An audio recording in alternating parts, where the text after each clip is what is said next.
Hey there, it's David, the ADHD LGPC, and today we're talking about exposures, brought to you by Indiana Jones and a Pit Full of Snakes.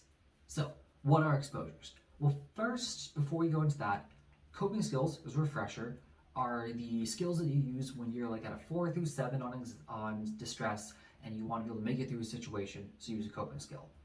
Grounding techniques are used in 8, 9, or 10 when you are very distressed and you need to pull yourself back down to something where you can utilize a coping skill. Exposures are a little bit different. Exposures are done in order to decrease the long-term severity of anxiety symptoms. And we do that by first increasing anxiety by putting a person into the situation that they're scared of, at least somewhat, and then having the exposure to that situation or the becoming comfortable with the situation or being uncomfortable, having the anxiety decrease over time.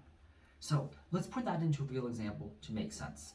We're going to use a fear of spiders. It's fairly common, and so we can use that as a good example.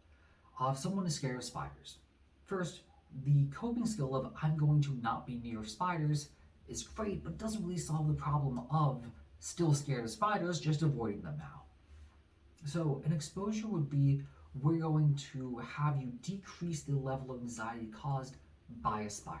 Yes, spiders can be dangerous. Some anxiety is not bad, but we want to decrease it to a level that you can function and that you are not truly distressed at.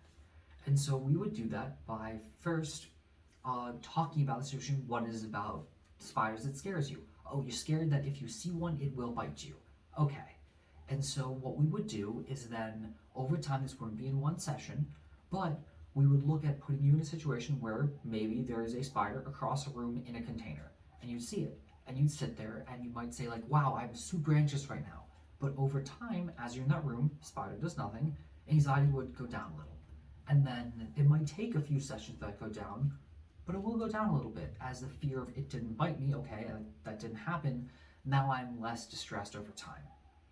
And so we would repeat this as many times as it took till the anxiety went down, and then we'd increase the exposure a little bit, like maybe put the spider a little closer in a jar, and maybe eventually like we would work towards more and more things till eventually maybe let the spider go, see the spider avoids you, like, and just over time decrease the anxiety through exposure.